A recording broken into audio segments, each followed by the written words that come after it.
Hello and welcome to episode 2 of the OCS show. So this time, guys, we do actually have a guest here. So I just want to say welcome to the resident Oceanic Challenger Series, AD carry Squidgy.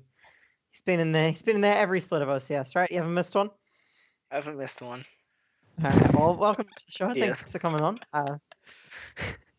Could I have given you a better intro? That's Probably. all people need to know, right? All right. Well, no, we'll catch up with you more later on. Find out if Squidgy's actually going to make it out of OCS this time, guys. Again. All right. So this week's first matchup for the OCS is Sin Academy versus Corvidae. So luckily we have the Sin Academy AD carry on with us to discuss this game. So in terms of just giving a brief overview of this game for anybody who hasn't seen it, or just a recap for anybody who did see it, because I know it was a wee while ago now. So it was a very, very close game. Corvidae started a whole bunch of map trades where they, sent their bot lane top, basically did a big trade. And you ended up with the ARAM mid, like you used to have when the lane swap meta was around. And yeah, it was just like a big ARM for a very long time. And then eventually, like, it got later and later on. Sin Academy won some team fights. And yeah, they managed to close out the game, right? But I think it was about a 40-minute game, and it felt slow, right? Yeah. Did I sum that up, Troll? Can I ask you a question? You guys are Sin Academy, obviously, and Sin, the main team, are quite known for their ARAM play. And is this something that you guys have like gotten from your playbook from watching, your main team? Or For that game, we just got stuck in the ARAM, and we just kept ARAM. I don't know what happened, but we got caught too much early game, which resulted in an ARAM because we didn't want to force anything. yeah, I mean, Corvidae did kind of set that up though, right? Like as much as you want to give Squidgy credit for standing mid the whole game and setting up his trap line on Caitlyn, which to be fair is good on Caitlyn, right? Like I'm not even shit talking at this point, right? Yeah.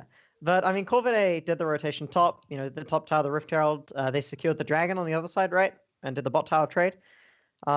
So Corvidae kind of set that all up, right? Kind of like the old double lane swap style. So yeah, I mean, what do you think of that actually from Corvidae? Because they did manage to secure both of the neutrals with the tower, and I believe they got first tower blood, right?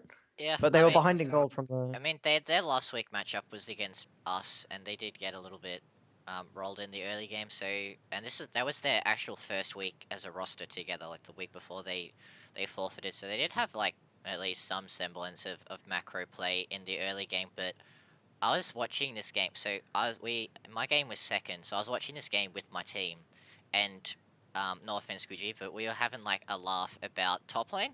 There was an ARAM, but the ARAM started at 20 minutes, and then your top laners was pushing in the bot lane, and no one went top lane for like that 15 minutes of ARAM. It was so confusing. It was just you and Chaz sitting mid, and Ozza and Taka sitting mid. Occasionally Drakon or Ozza would hit an ult on one of you guys, you get caught, nothing would come of it. And occasionally Yuzuki would hit a hook, and then you get someone would get a kill. It was just like, it was a really bad game from both teams, to be honest.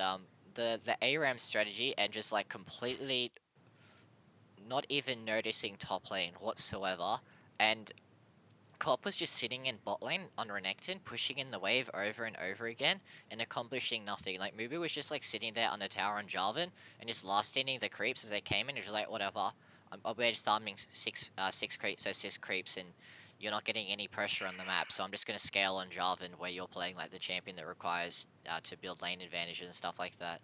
It was like a very, very, I guess, boring game. And then Squidgy just got like 4 items on Caitlyn, and then there's this. I would actually want to ask you. So the game like broke open with the classic Mubu teleport. He's actually got really good teleports. From the he went onto the he teleported like around the Raptor area, and then he cataclysm Taka. Was this like because his flash was coming up in like 3 seconds as he ulted? Was that like communicated from you guys? Like, all right, Taka's flash is coming up in like 5 seconds. Cataclysm now, or was it just like a hey? Taka is here, let's cataclysm him. It's like, oh, he doesn't have flash, I guess. What was? Give us the. We knew his flash scoop. was down from an earlier play, but I don't think we like exactly called it. Oh, 5 seconds, we need to make the play now. We just knew that his flash was down, and Jarvan was coming in, and we knew that Ori was their main damage threat, so we just removed that to win the team fight.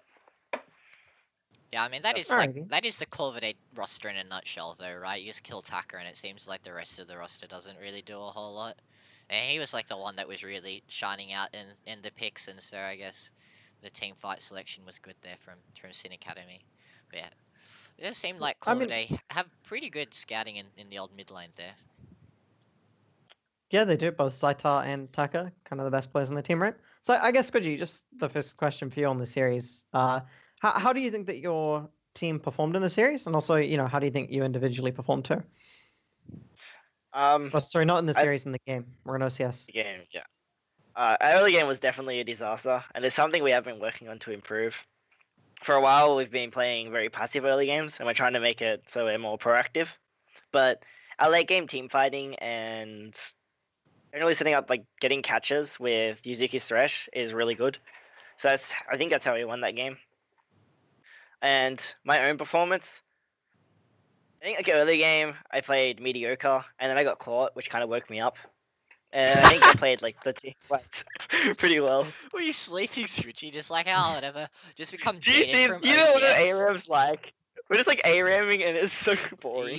Squidgy, if you become jaded in OCS, it's just like, this is my 60,000th OCS game, oh, who cares? And then you're just like, oh crap, it's a League of Legends game, alright, I guess I gotta focus now. I mean, It's to just be like fair though, ARAM. him and Yuzuki were still ahead in that bot lane. Like, it was kind of like mid lane was like even in terms of the laning phase, right? Little Cop was like really far ahead of Mubu, and then you guys are really far ahead of Ozza and I don't Dragon. even know what his name is. Dragon. That's it. Not Dracon. Dragon. So yeah, it was like I feel like you guys are still doing all right in that laning phase. Yeah, the getting caught was kind of poor, but yeah, Yeah. I mean, yeah, I think you performed really well on the Caitlyn in the late game of the team fights, and I guess as much as it was like a poor game, Nick, I mean, do you really care if you got your boy Squidgy playing Caitlyn in the late game and you just sit mid and just wait for that late game to come? I mean, like Squidgy, the Caitlyn jump is quite short, so Squidgy can't really int on that one as effectively as the Ultra Stun, which I know quite well. So, good drafting there from Sin Academy. The Never old gonna let card me show, go. making sure that. Well, I mean, Corvidae helped you out there. Like they banned Tristana from you, and I feel like that's working against them with the Squidgy int 50-50. I mean, with the memes though, like I guess for Squidgy talking about the AD carry meta, Tristana's a meta. You're playing your Caitlyn. Like you're always quite good at the caster style AD carries. Like the Varus and whatnot. Like, do you really like playing in the ADC meta at the moment, or? I love that there's like hyper carries like Caitlyn and Tristana coming into meta, but Varus Asher meta just becomes pretty stale because we've been in it for a while now, and I don't like playing those champions, but I will. Right. They don't, like, Do you think they it's don't a do the good same meta amount for of you? damage. Right. Not really sure because like there's no champion that I feel incredibly uncomfortable on or that I couldn't pick up fairly quickly. I don't feel like a meta is just great for me or not. Right. Okay. How's it laning with Yuzuki? Because he's a player that everyone knows is quite strong in the individual. How is laning with Yuzuki when compared to you've had quite a number of supports there, Squidgy. How does Yuzuki I guess stack up when it comes to the laning phase, I guess? Yeah, Yuzuki is insanely good. He's been around for a while, and it really shows in the bot lane plays that we can make. When we first started playing together, we picked up synergy really quickly, which was nice. And then I think we were able to just bully around a lot of the OCS bot lanes. Right. Yeah, I mean, when I look at the Sin Academy team, and even in like the performance, both the performance last week and this week now, it really is on Squidgy and Yuzuki, in order to kind of carry out the game. So, like, I mean, the solo lanes from Sin Academy, in my opinion, have been, I guess, a little bit disappointing in the performances. And yeah, especially Mubu this week, right? I know he is a sub, so you can't really be too harsh on him. But yeah, I feel like this week again, it was kind of quite a lot on the shoulders of Squidgy and Yuzuki, right? Or Ever, sorry. We've got to call him by his new name, Nick. Nobody does it, don't worry. I don't know, but there's so many like new people in the OCS, right? Like maybe they don't know Yuzuki from back then. All right, I guess, are there any other things which you guys would like to talk about or mention from the Sin Academy versus Corvidae series? Any, I guess, things that you want to say about Corvidae? Like, Corvidae obviously playing against a much like on paper a much better team? Do you think this kind of is like a shining light for Corvidae? Do you think they have much more of a chance down, Nick?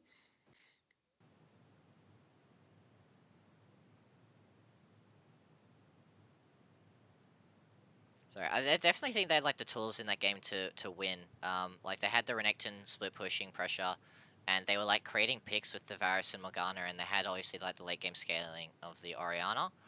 So they definitely had like the tools to win that game, but it seemed like they didn't really have any proactive communication in order to like set up vision in the bottom side jungle in particular, or like particularly good wave control, because Corvidae were the reason like that ARAM stagnated for so long was because Corvidae was like meant to be the one breaking open that tier 1 mid, but they couldn't because they didn't like manage to actually properly set up like both the top and mid wave and then rotate in towards mid lane tower towards pressuring that. There was just like keep shoving in mid, keep shoving in bot, and ignore top lane for some reason. And so I guess it's good from Corvidae's perspective that they were able to like bring out like they were able to create the picks and at least put themselves in a position where they can win. But also a bit disappointing because I don't think the play from the ARAM is particularly hard to figure out, but it shows they do need like to work on that macro play when it comes to if they want to be competitive in towards potentially qualifying for playoffs. Alrighty, and then I guess on the other end, Squidgy, I want to talk about the other team, your team. What do you think so far after the first 3 weeks to Sin Academy? Do you guys think like what's your goal as a team? Are you looking to make a deep playoff run? Do you think you could potentially make the qualification for APL? Because I mean, you guys are sitting on 2-1, right? So you are we're 2-1 in one of the better positions. So the team's looking to make playoffs. Yeah, I mean our goal is to make OPL. All the players, that's like all the players' end goal. We've already discussed that, but to that we're gonna have to make a lot of improvements on our macro. Because I think individually we're all fairly talented players. It's just we're gonna come together now as a squad and not give up those early towers like in the Corvidae game. Us just losing out on like always being 20 seconds behind on the towers and things like that. Right. Okay. Well, I guess I think we can round up that first game, right? And move on to the second game of the night. So we had Abyss versus Legacy Genesis. So this was supposed to be quite an exciting series, but unfortunately, Legacy Genesis did have to play without the shot caller Barbit. In terms of summing up this game, I felt like this was a pretty one-sided game from Abyss, right? Like there were definitely some fighting moments from the Legacy players. But I felt like it was a pretty one-sided series, right? Like there was a lot of getting caught from Legacy side again, especially tilting on the Lulu, getting caught out all over the map. And yeah, it was pretty one-sided match. I don't know. Did I sum that one up right? Anything you guys would like to mention about that game? Abyss never looked like they were worried about losing that game. It led their game the entire time. Yeah, I guess as the coach of Abyss, when it comes to like that game, I think it was a lot of it coming down through the bot lane pressure. Like you shouldn't really be getting 2v2 kills like that, especially in like competitive games. And like when it comes to like I guess what I consider Legacy Genesis to be a top team. Like and despite not having Barbib isn't like shot calling them down in the bot lane. So when it came to like that 2v2 kill at like 2 minutes, I think it was just like a poor play from tilting.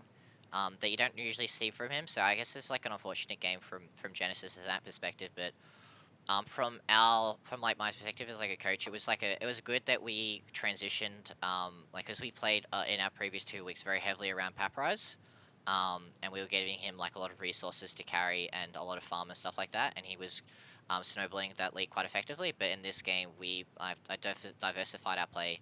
And we played a lot more towards the bottom side, and we gave, okay, I didn't really pick up the kills, but we broke open the map through bottom side and transitioned that towards the other stages.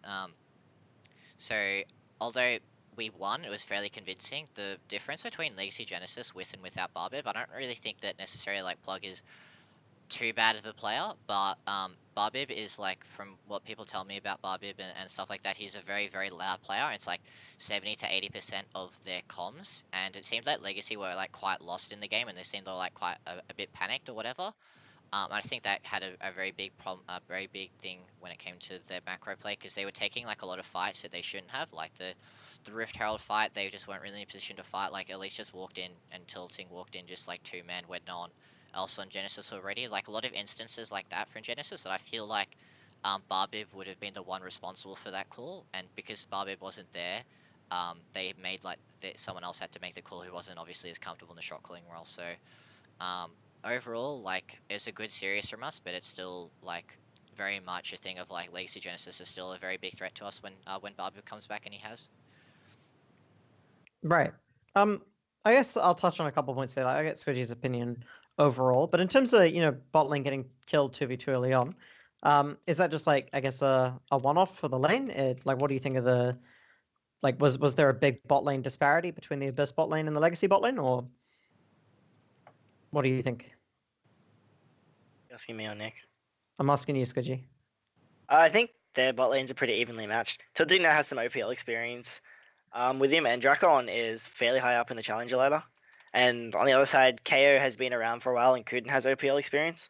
So I feel like in that right, they're pretty evenly matched. Something interesting I want to point out about that 2v2 kill is Abyss started, like, gave a big jungle leash where Swathe took Raptor, like the small Raptors, and then bot lane leash red.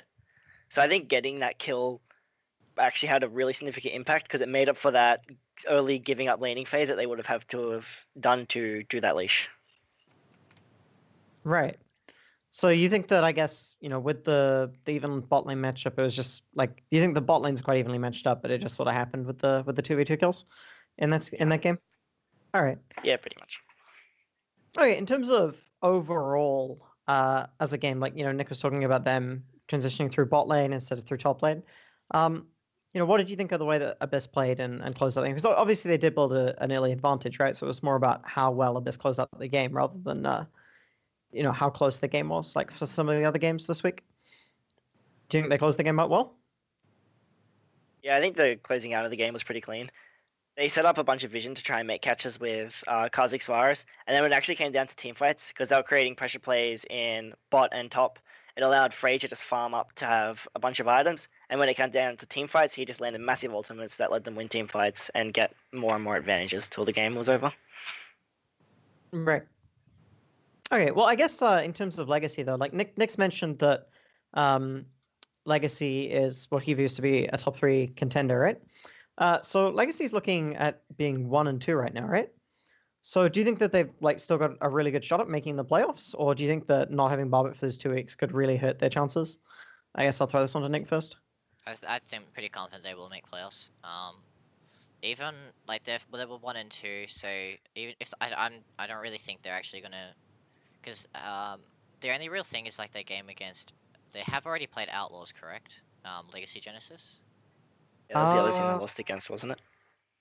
Oh, I'm not sure. I think so, but I'll have to go and check. Yeah. So I guess with Legacy, it's just like their schedule, because they've already played us, and I'm pretty confident they've already played Outlaws. So their schedule is like a little bit easier than the other like 1 and 2 teams. And like when we were scrimming, like Legacy haven't played with Barbie, but when we're scrimming versus Legacy Genesis, like this isn't really a league, but they were definitely like one of the better, like the best team in the OCS when we're scrimming them. However, we've gotten better since that time, and other OCS teams have gotten better. Like Outlaws in particular stand out to me with the new roster they've gotten is definitely significant, is better than the roster at the start of the week at the start So when it comes to Legacy Genesis, I'm pretty confident they will make playoffs, but I don't think they'll be able to finish in like the top 1 and 2 just because of the early start they've had. So a bit unfortunate from them, but I'm pretty confident they will play in playoffs. And yeah, they did play Outlaws last week, and so they did play against us. So they've already played against the other, I guess, on the standings, the other top 2 teams. So I'm pretty confident Legacy, when they get Barbie back, and especially when they get Soul Strikes back, and as a consistent coach, they'll be able to start improving and move towards that playoffs. Right. Yeah, no, because they lost elite coach Burstfire last week, didn't they? So it must suck though, having to go to a lower quality coach like Soul Strikes after having Burstfire. Yep. I mean, that man clearly was the driving force behind the team, right? Like they don't have Burstfire and they lose. Think about it. They didn't listen to him last week and they lose. Think about it, guys. Squidgy looks like he's having a brain aneurysm. All right, what do you think about Legacy Genesis as a team? Do you think that would you agree with Nick's statement? Are they going to make playoffs? Are they a top 3 team? Yeah, they're definitely still a top 3 team. Once they get a bit back, I think they'll find their step and still win games. You generally only need 3 or 4 wins to make it into top 4. And with 4 games left, they only need to win 3 of those to have a guaranteed spot in playoffs, which I think they can definitely do with their now easier schedule. So I Right. would not be surprised to see them in top 4. Yeah, Okay. just the thing about Genesis is like our defense is quite a strong top laner. Harry is a mid laner that us and Abyss Abyss Academy we rate very highly. And Dracon and Tilting very similarly, like a very strong bot lane. It was just like to combine, like as Squidgy was talking about, to like combine the strong individual players into a team that was really like Barbib and Soul Strikes. And without those two people, it was just like strong individual players. And with Legacy Genesis first, I think obviously I'm biased, but I think my players are quite strong individually. But we also have like we've also got fairly strong team play. So it's just like a thing of like Abyss have similar like levels of roster strength, but we're also like at least without Barbib against Genesis, we are like a stronger team when it comes to our macro play. So I think that definitely reflected in the series when it came to the fights, especially the fights that Legacy Genesis were choosing. Right, I see. All right, well, seem to have summed that one up pretty much as like Legacy really suffering from the lack of shot caller, but then some of the mistakes kind of inexcusable. We still think Legacy is a top 3 team, especially when they get their coach and shot caller back.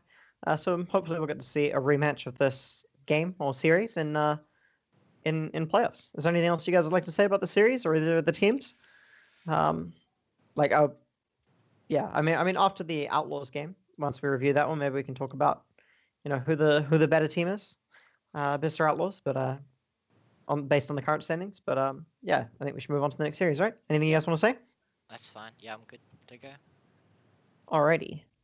So, Outlaws versus Noxide was the next game up.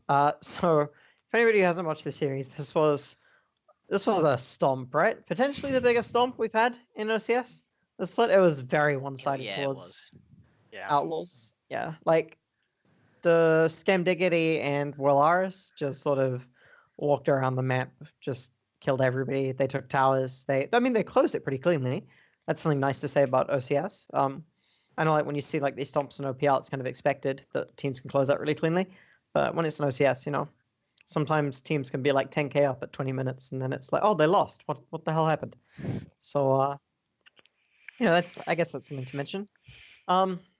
As usual, did I sum that series up well, Squidgy? Yeah. Yeah. Yeah, I think Outlaws with their new roster.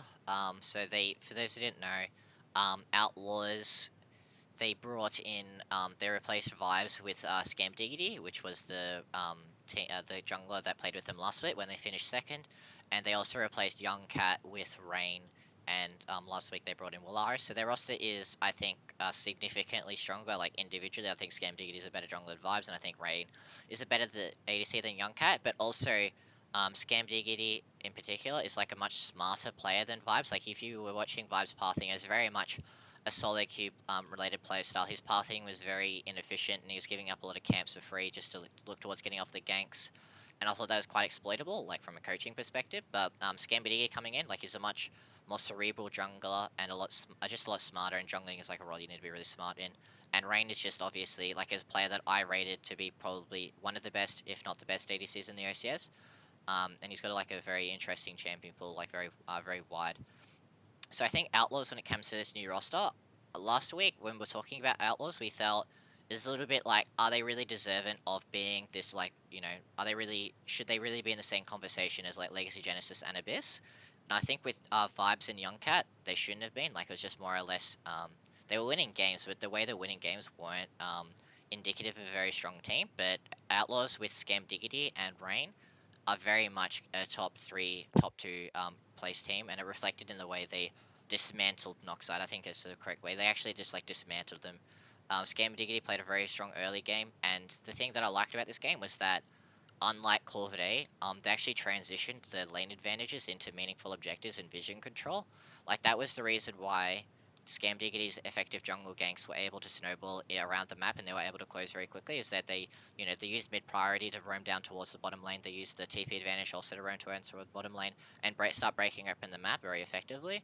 And I think that just reflects from Outlaws having like a lot smarter roster this week than the previous weeks. Yeah, I mean, I definitely have to agree with that. I would put them in the conversation for those top 3 teams as well. I mean, especially because they are 3-0 in the standings now, right? Yeah. Like they are almost certainly going to be in playoffs unless something goes really wrong, like with those players and with that standing record. What do you think about Los Squidgy? Do you think that they have a solid chance? Can they beat Abyss? Oh wait, actually no, don't answer that one yet. Save that one for when we do predictions. Are they a top? Yeah, I think now that they're a top 3 team, this game really shows them off at their best. Scam Diggity was able to make a bunch of early ganks that just snowballed every lane and just led to a quick victory. I think like showing that kind of macro play and synergy as a team that has only been together for essentially one week. It's essentially the roster that played last week, last split though, and they had a really strong team play as well. Give minus the top lane and support though, but yeah, sorry for cutting it still shows like yeah, it's all good. It shows like a lot of potential to continue improving as a team and keep their top 2, top 3 spot going into playoffs. So I definitely think they will make playoffs, and they are essentially 1 win away from getting guaranteed playoffs. Yeah, I mean, yeah, I've been really impressed with them so far, especially like Willaris in the mid lane. I feel like he's been performing quite well in that role, because I mean, he did play support last split, right? Yeah. So we're all swapping back over to the mid lane. I know he has played there before in previous splits, right? Yep. I've been reasonably impressed with how he's performing. Yeah, as well as like Scam and Rain. Like Rain everybody was talking about, maybe this guy's the best AD carry in OCS last split, like up there in contention with Kedu. Like Kedu, yeah. And Squidgy. So Squidgy got stolen from the OCS. Squidgy was in OPL. But he's They forced him to play OPL, and then he was like, "No, guys, I don't want to go to the OPL. I want to stay right here.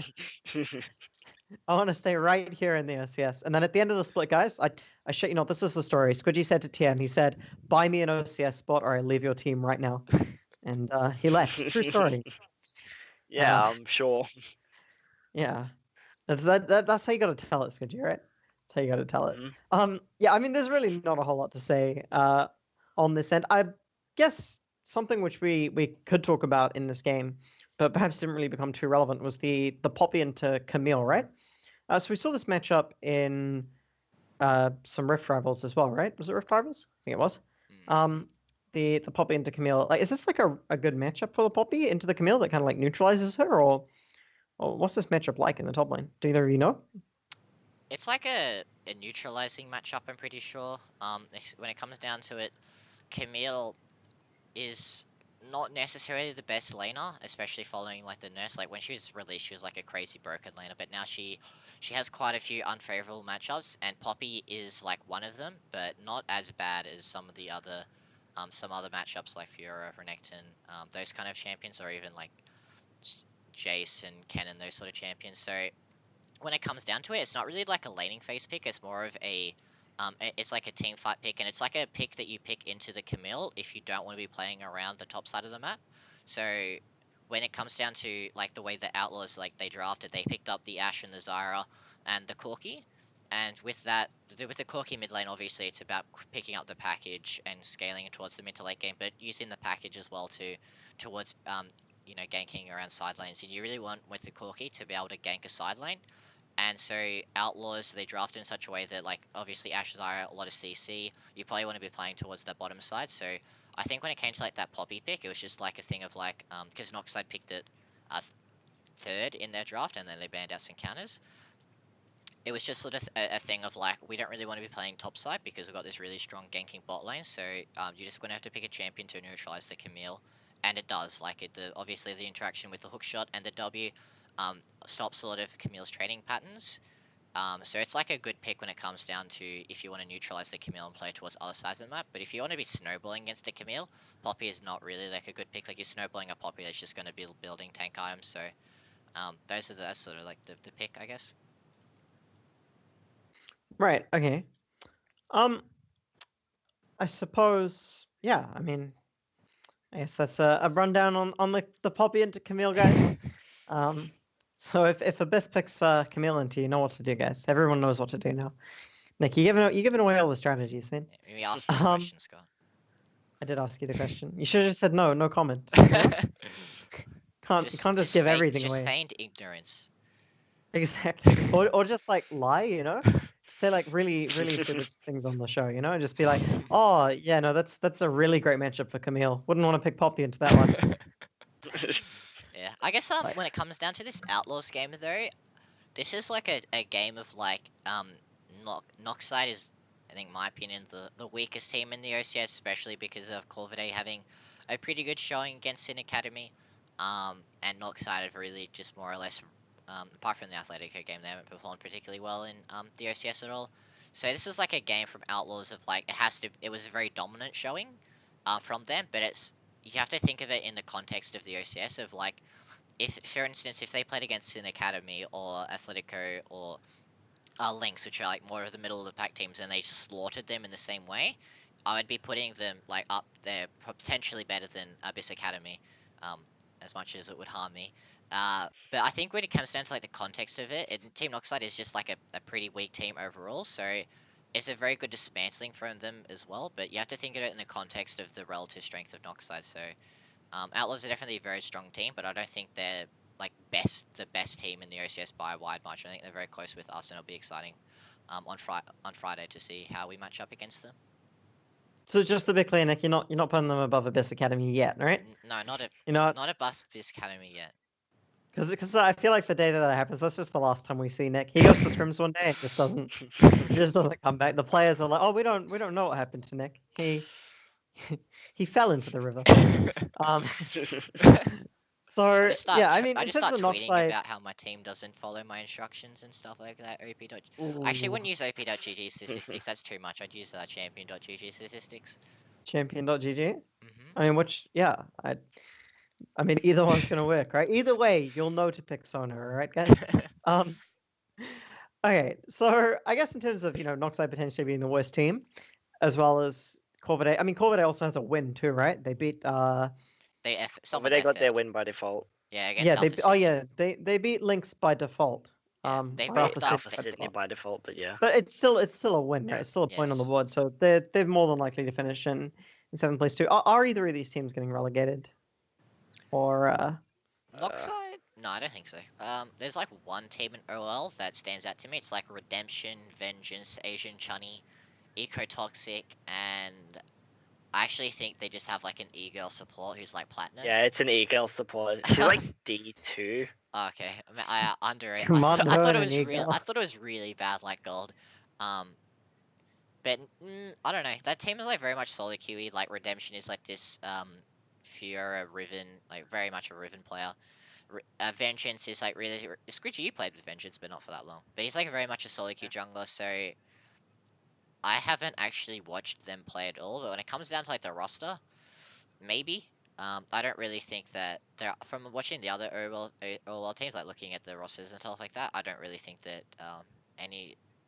I think that roster I just listed there, I think they're called Disown, will be able to relegate an OCS team. I don't think any other OL teams will be able to be built that has like the same roster strength as Corvidae or Noxide. Right. I've actually scrimmed against the open ladder team, and scrimming against them felt actually similar to scrimming against like Noxide or Corvidae or playing against them. So I think they do have the potential to take games off them, but as Nick said, they are very known for their certain champions, so they might not be able to adapt to certain playstyles. Yeah, OL is that are needed also from a team. OL is also 3-ban system. I was in the OL last split. OL is actually 3-ban, and then promotion tournament is 5-ban. So that may come into to harm like a OL team with a smaller champion pools, like the 5-ban. Obviously, you can have champion pools just need to be deeper in a 5-ban system. So that actually might be something to consider.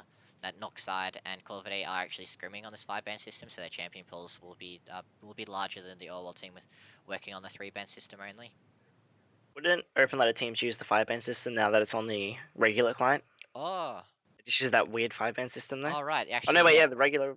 Oh yeah, Yeah. it is. Yeah, no, Yeah. tournament draft. Tournament Okay, draft never mind. is Never 5 mind. man now. So I think, When I was watching yeah, the, I think when I the was, champion pools will probably already be getting screwed. So that's Yeah, alright.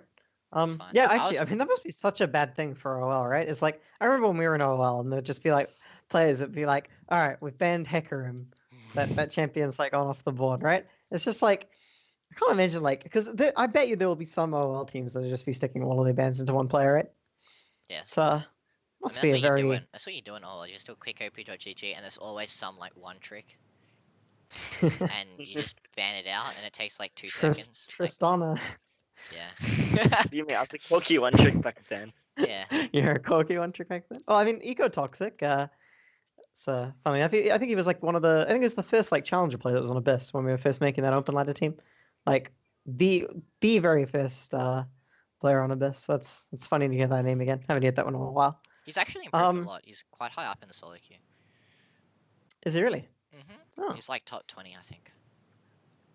Oh right. I mean, I just remember like he was like the first challenger player like contacted us and like said he'd be a player. He's like an AD carry then that just randomly played Teemo support in solo queue. So we're like, well, No, if he didn't get ADC, he'd play Teemo, and so he had a very bad rap for that. right, yeah, I remember that. Oh, that's memories. All right, well, I guess not really much to talk about. Relegations, Outlaws, dismantling. Yeah. Can't wait for next week with that one. So I guess we'll move on to the final series of the week, which was Athletico versus Lynx. Mhm. So this was a interesting game rather. Atletico fell behind from ganking. Like Sully got off a couple of ganks in the early game. He actually got off a really cool one onto Bidoink, where like what's the mid laner's name? Amatili or something. And then, Yeah. yeah, he like shockwaved him into a spear from Sully, and Bidoink dies. And I was like, whoa, that was cool. I don't know if that was planned, I but wonder if that was like that just a was whiffed cool. spear or something like that, and then it was just I'm like a pretty sure that was coincidence. just. Or Just a I whiff. reckon. well, let's give I him the reckon it was benefit of the doubt. comms. He's a just Wait, insane. yeah, like they must have like insane mechanics though, right? So I reckon 5 seconds before he was like, I'll shockwave him into the spear, and then they did it. I'm gonna give them the benefit of the doubt. All right. Yeah, and then Atletico got like a bunch of skirmishes off, and I thought, oh, okay, maybe they can look to win. Like they've got a really hard scaling comp. And then there was like some team fights that Lynx won, and then Lynx won the game, right? It was very unusual. Like the power curves didn't even seem to matter either. Like for the game, it was like Noxide. Sorry, not Noxide. Atletico winning things at times they shouldn't be winning them. Lynx winning things and they shouldn't be winning them. It's very confusing. I don't know.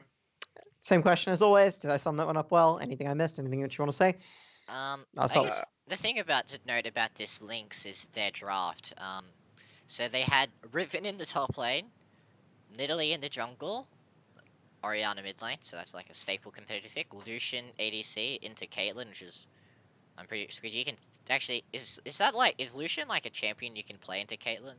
Is that like a because Lucian is not seen at all? Is that like a Lucian? You can a play it Caitlyn into counter pick? Caitlyn.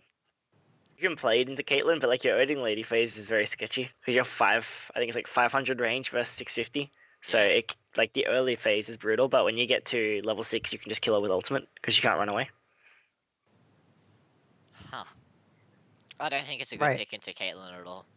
Yeah, To be neither do honest. I. You just get chunked out and you're like, jungler, please gank me, and then you're Lucian.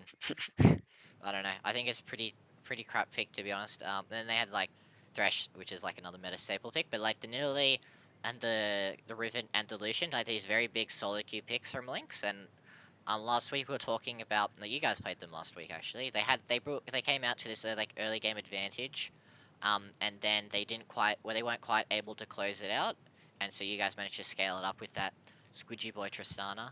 And then this game, they got the early game advantage, like once again off the back of Sully's ganks, and they managed to close it out. I think that was in large part down to, not in large part, but I think something from the Athletico side was 5-8, and his build. He was playing. I don't really know much about top lane at all, but I'm pretty confident that you shouldn't be going like Squishy versus Riven as Shen. Because he went like a Tiamat rush versus Riven, and Riven just actually does one-shot him at 6, and he got the solo kill off, and that shouldn't really be happening. I think he should just go on like defensive into the armor, obviously, and then look towards being a little bit tankier, then from there building into the Tiamat and the Titanic Hydra, and if he wanted to be able to match the split, because what actually was in the position was that he was a very squishy Shen into a farmed into a Riven that he got given a solid kill off, and that allowed Sully to play around the Riven pressure very heavily, and allowed him on the Nidalee to be able to get quite a lot of counter jungling in, and quite a lot of vision in the enemy team jungle that I just don't think should have happened if 5-8 itemized properly. So I think that's something to note from the Athletico side, just like an individual thing. It was like 5-8's a build of rushing the team at first. Right. Yeah, no, that definitely. I mean, he did get solo killed, right? So I mean, you can't argue with that. Whether or not it was the build, I'm not really sure. I guess we'd have to ask a top laner. We need to get a top laner on the show, Squidgy. Right, what's your off roll in solo queue? What do you off roll if you get filled? Middle support. Middle support? No use. Nice. Yeah. All right. Well, I guess in terms of this game, though, it was actually looking like it could go late, and I mean, Atletico's really been relying heavily on Gunkrab to carry these games, right? Yeah. So, I guess what do you think, Squidgy, of Gunkrab as an ADC? And I guess, yeah, I'll just start off with that one. I think Gunkrab is a very good up-and-coming ADC. This is his first split in OCS due to his age. I think he only just turned 16. So I think in next split, he'll probably be one of the top contenders for ADC, but currently he's just learning to fit into competitive style, learning to play competitive matches, because there is the pressure that does come with competitive matches that people don't normally factor in. So I think he will become one of the better ADCs, but currently he's still learning. I don't know, mate. He looks pretty fucking impressive to me. Like, playing ADC on a behind team, like in solo queue, when I play ADC, my top side's gone to shit.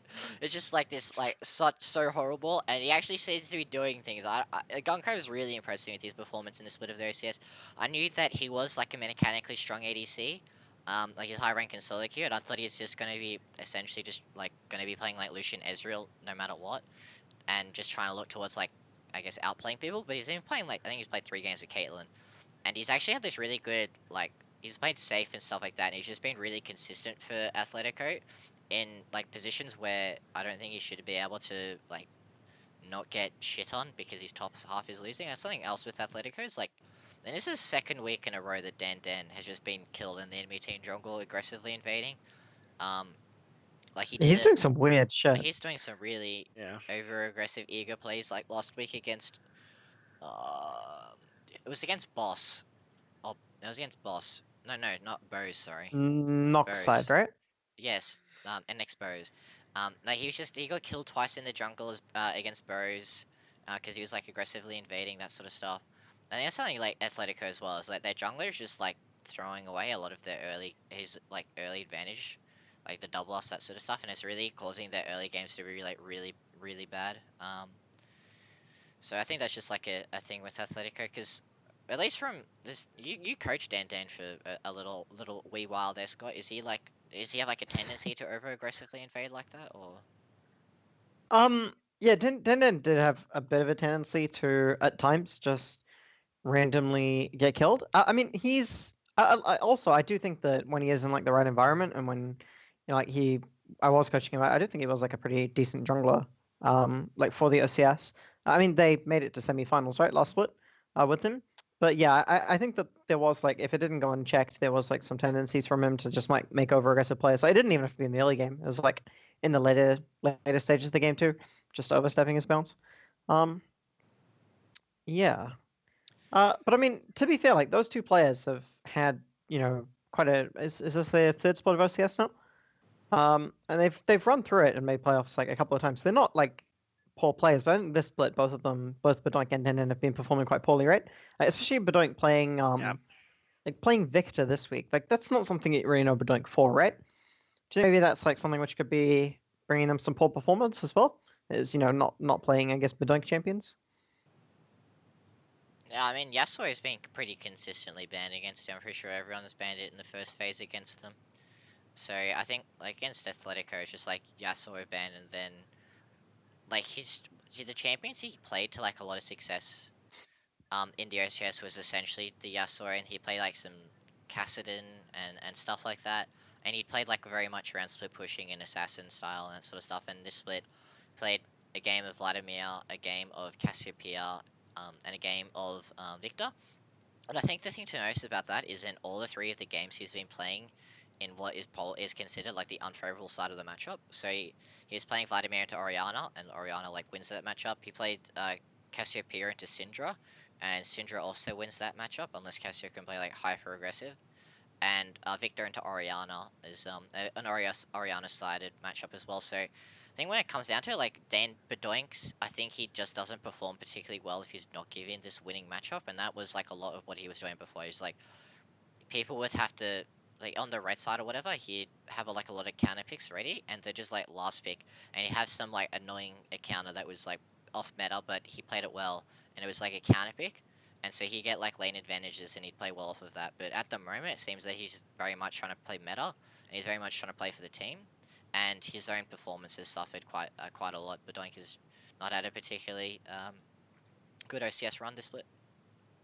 Do you think that could be impacting Denden too? Like the, I guess, aggressive jungle mids? Because I mean, when Bedoink's playing like some of the champions that he usually plays, it's normally like a lot of pressure coming out in the mid lane, like especially with that Yasuo, right?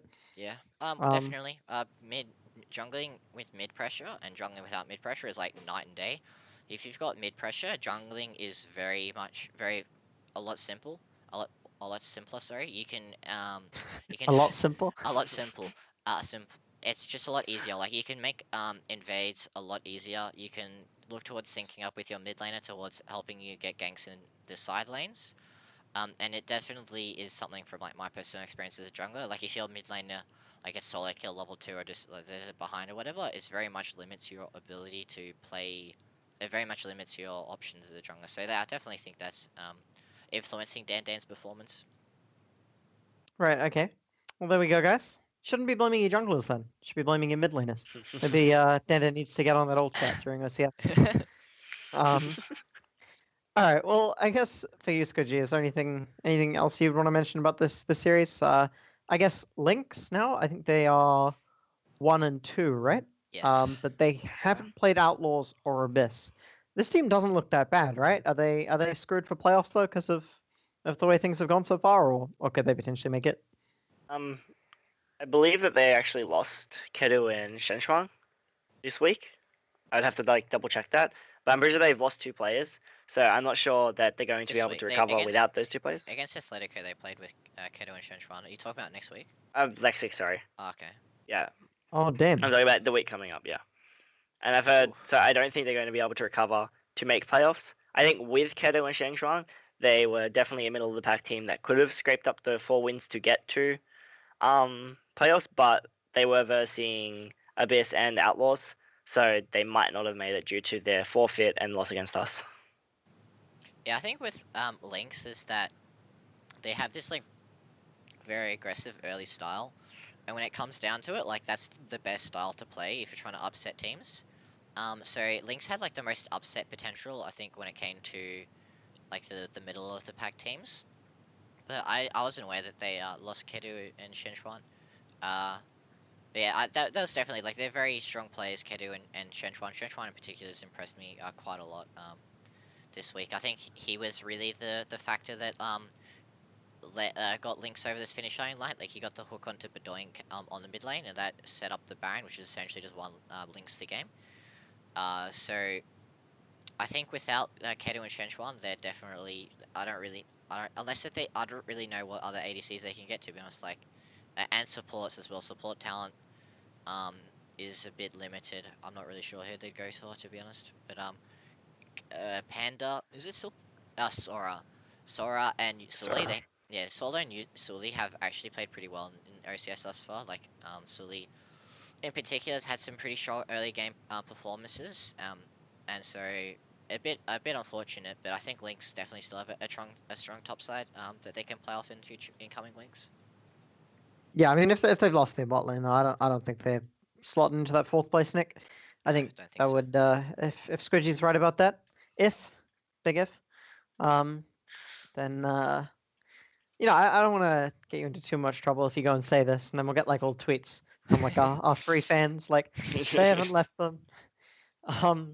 Alrighty. And yeah, I guess we can look to sum up that series. And yeah, I guess we can move on to some MVPs for the week. So basically, just to give a quick outline again, is the MVP for the week is the player which we think was the most important contributor to their team winning the game in the week, right? So it doesn't mean that they were like the best player in the role or whatever. It just means that in terms of their contribution to the team, it was the largest. So do you guys have MVPs already for the week? I believe I asked you before the show. Shall I? Who should we go with first? Me. Squidgy's silent. Me. Ah. Oh. Alright, screw you. Because we're just talking Oh. about just because we're just talking about Lynx. I gave my MVP to Shenchuan. Pretty sure I'm pronouncing that right. Shenchuan, the Thresh. I think it was really the game-defining play was when he hooked Badoink in the mid lane, and then they murked Badoink afterwards, and they got the Baron off that. Because the game was like quite even before then. Like it seemed that for every play that Lynx were making, Athletico were making like an equal play on the other side of the map. But that like hook onto Badoink in the mid lane of the mid game allowed them to get the Baron, and that really opened up the game for them and allowed them to finish off, allowed them to take the win essentially. So for that play, which was extremely important to Lynx winning, I will give my MVP to Shenhuan. All right then. I'm giving my MVP to Scam Diggity. It felt like he was involved in every single play that led to Outlaws winning. He completely dominated bows in the jungle, and it just allowed every lane to snowball, and for Outlaws to pick up an easy win. All right. Well, I'm gonna give my MVP to an Abyss player because I'm Nice. I'm not at all biased, you know. Yeah, I'm not even with Abyss anymore, you know. I'm not. This is a completely unbiased Completely unbiased opinion, right? opinion. He says as he stares at his Abyss mousepad.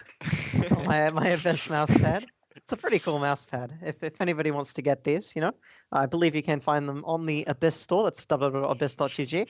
But you know, I'm not affiliated with them. If you happen to be on there and you see it, then you know, I'm not pushing you there.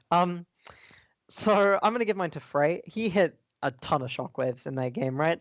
And he, you know, was close to the clock on the CS. He just so strong.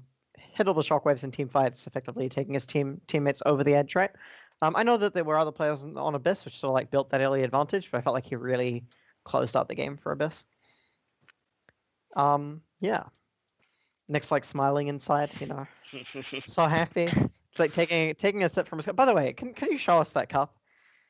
That is Atrocious a cup. disgusting the cup. best That cup. is a What are you cup. boys drinking?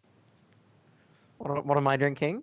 I've got water, and I did have a can of Coke before, but Okay. I'm not drinking out of a Minions cup. It's a disgrace. Yeah, it just makes any Fantastic. drink disgusting. It's almost as bad as Raz's fidget spinner. That was a disaster. All right then. So I guess the final thing for the week, and then we can finally release you, Squidgy, because we actually Squidgy didn't want to come on today. We had to like force him on. Yeah. Like Nick's got a gun pointed at him under the table, so the other side of the room.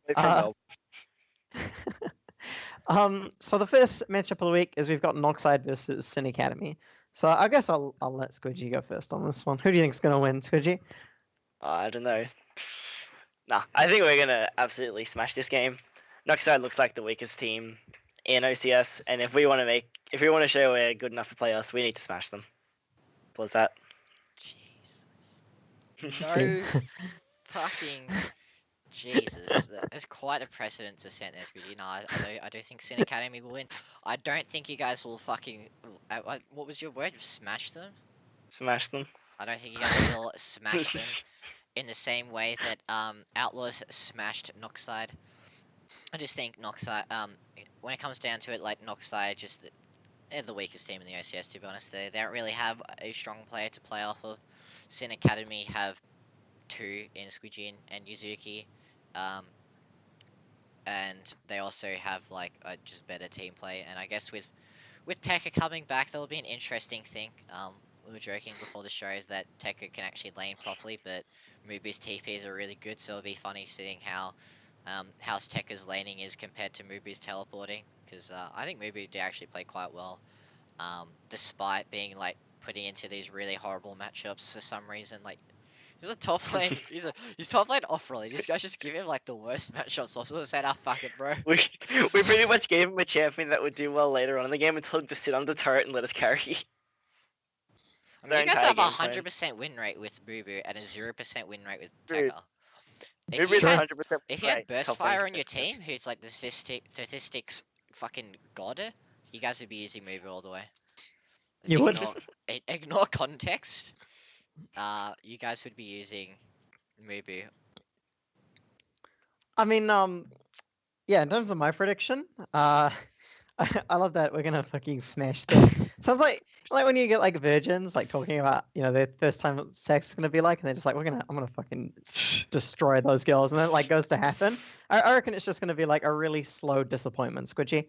That's I mean, you my guys analogy played against for the game. Corvidae this week, and we played like a pretty messy game against Corvidae, but we closed it out pretty well. And you guys played against Corvidae and you almost lost, so I do think Yeah. that But it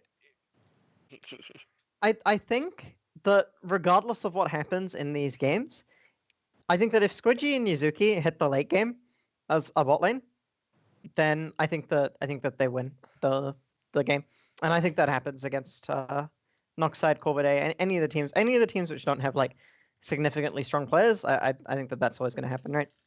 Like, I mean, as much as we are memeing around, like, I think you've had a really good performance this split, Squidgy, as like an individual. So I think that, yeah, I think that's going to happen in the series, even though it is going to be a slow disappointment. Yeah, I guess when it comes down to Noxide, like need a blowout. You guys in the early game, I don't really see too many macro wins coming from Noxide or like a win coming through like a team fight in the mid to late game. It's really going to be off the back of some early game shenanigans. Maybe you two get solid, you guys go for like a 2v2 kill and you get outplayed or whatever.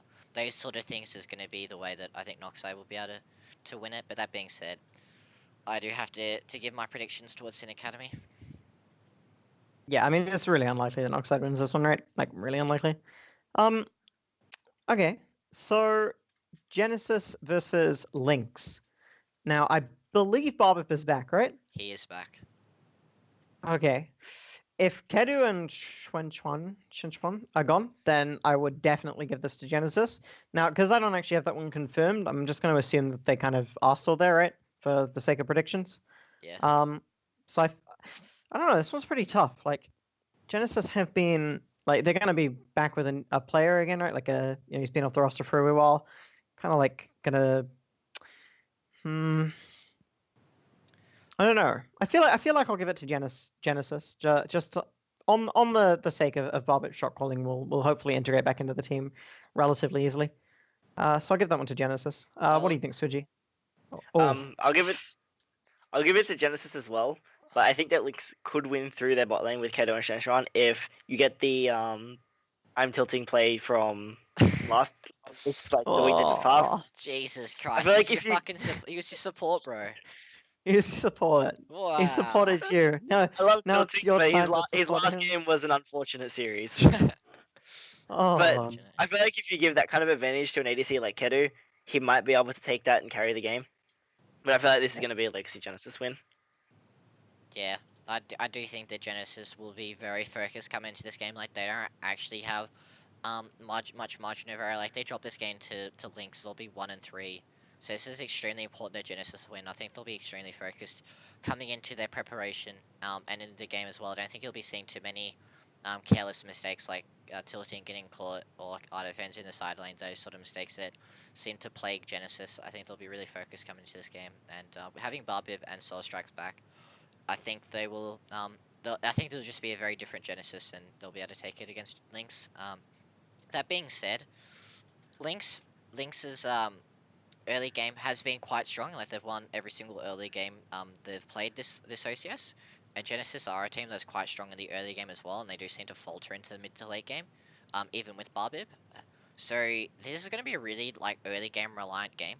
Maybe if Sully can get the better of Barbib, he gets onto like some like Kha'Zix in Italy or something like that. and gets a favorable jungle matchup. Barbib makes a few like over-aggressive ganks, get counter-ganked by Sully. Sully gets the jungle advantage. That would be like the way that I think Genesis will win. Or if like Sora can get onto like some skill matchup top lane against Arda, because I'm pretty sure Arda will just take that skill matchup, and then I think it'll be through Sora and Link and Sully the way that Lynx will win this game. But that being said, I just think that Genesis will be able to take it, having Barbib and Soul Strikes back. Yeah, and I mean, I do agree with Squidgy. It's whether or not Genesis is getting caught. Because I mean, even in the game that they won the split so far, they were getting like caught all across the That map. was against Like, Noxide as well, right? yeah, it I was. think so. That was quite a long game too. Yeah. I mean, Corvidae and Noxide have had like pretty long games against teams which we consider to be quite good. Yeah. So yeah, okay. We've done all the predictions for Genesis Lynx. Corvidae versus Athletico. I'll let someone else go first. Actually, I need to think about this one. To give it to Athletico. This will be an interesting series because Athletico have really haven't been met up to the expectations that you do when you look at their roster. Like 528 obviously played in the OPL, and didn't like hard int. Like he was just like lower of the pack, and lower for the pack OPL player. Should do quite well in the OPL, in the OCS. Sorry. Dan and Bedoink have finished top 4 in every single split of the OCS they have played. And Gun Crab is like an up-and-coming mechanical ADC that everyone knows. So, like, if you look at the Athletico roster on paper, they should be better than the team that they've been. Not even like their results, but like the way they've been playing the games. Their roster is better than the way they've been playing the game. So this actually does make it like a little bit more upset potential than we thought maybe at the start of the split, when like people were obviously thinking Athletico were quite a strong team potentially in that top 2 bracket.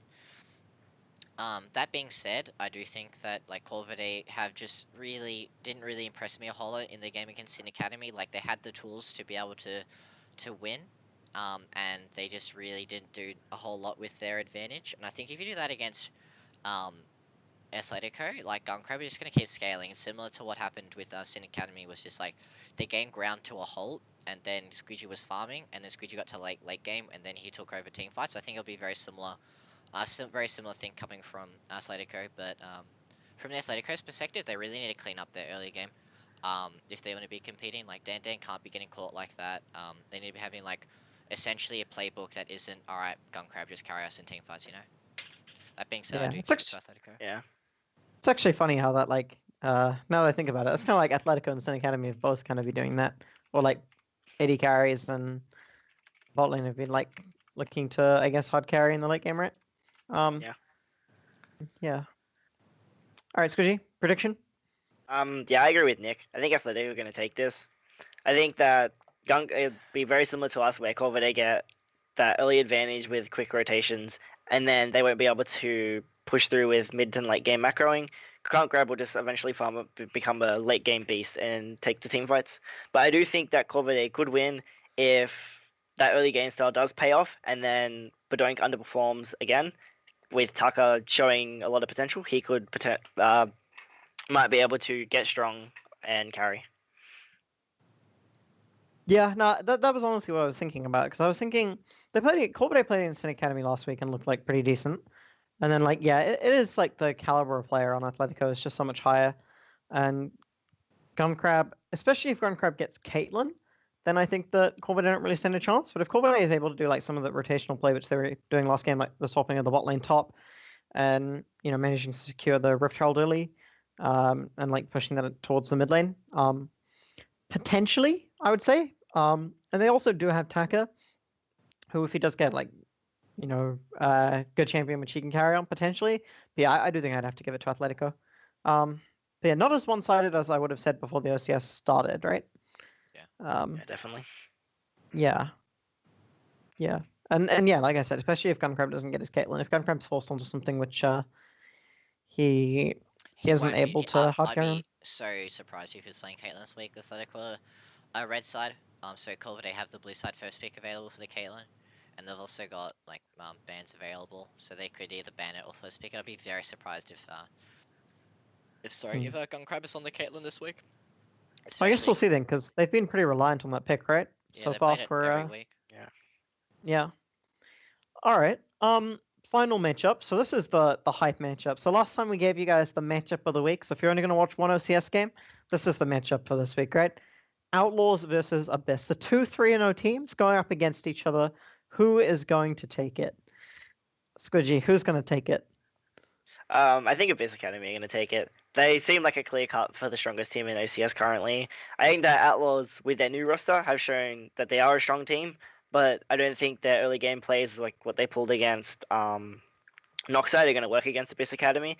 And I think that Swaith, being a very smart jungler, will be able to keep up with Scam's ganking style that worked last week.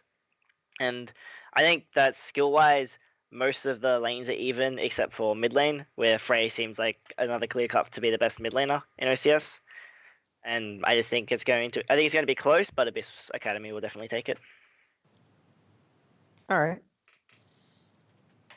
Nick, do you need more time to think? Yeah. Do you need more time to think? I'll give you more time to think. Yeah.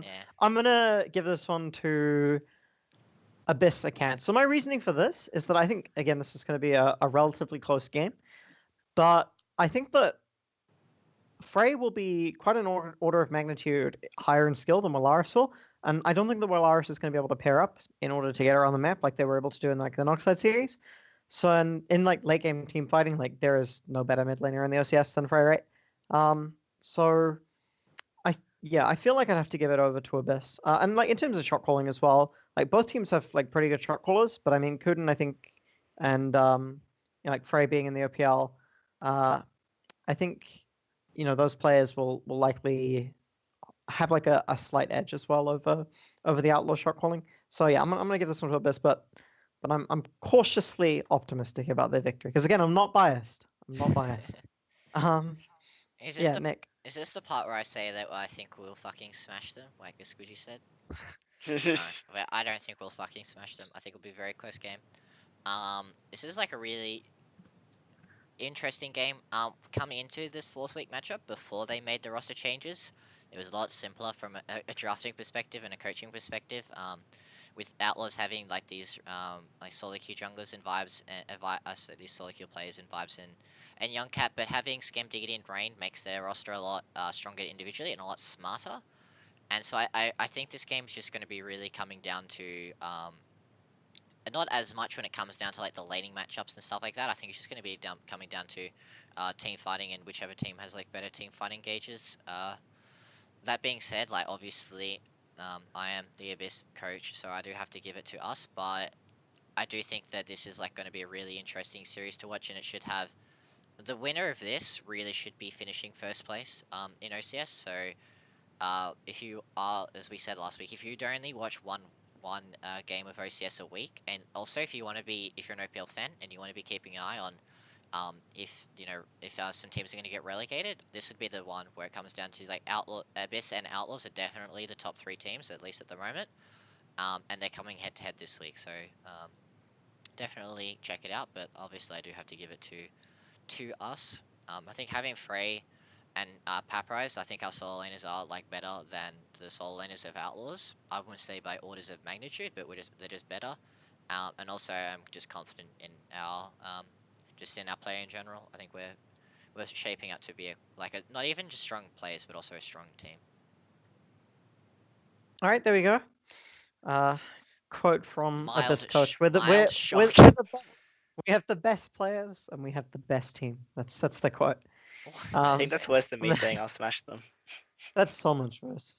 Horrible, Nick. So cocky. No, but I mean, none of us are going to be particularly surprised if Outlaws wins. I mean, Nick might when he doesn't get paid for the week, but but I mean, in terms of the result, I don't think any of us are going to be like particularly surprised, right? No, I wouldn't. Yeah, and I do agree. Whoever wins this is likely going to finish first place, which could impact the puffs. It could be good. It could actually be bad if Legacy Genesis slots into 4th, and they look, kind of like coming in as like a powerhouse of a team, right? So for just some advice for whichever team that loses, yeah, you did it on purpose. So there we go. All right. Well, I think that pretty much sums up the predictions and everything for the show. So just want to say thank you to both of you for coming on. Nick, you can let him go now. But yeah, if you are still watching, don't forget to like, subscribe, do all the usual stuff with the channel, and yeah, I guess we'll see you next week at a similar time.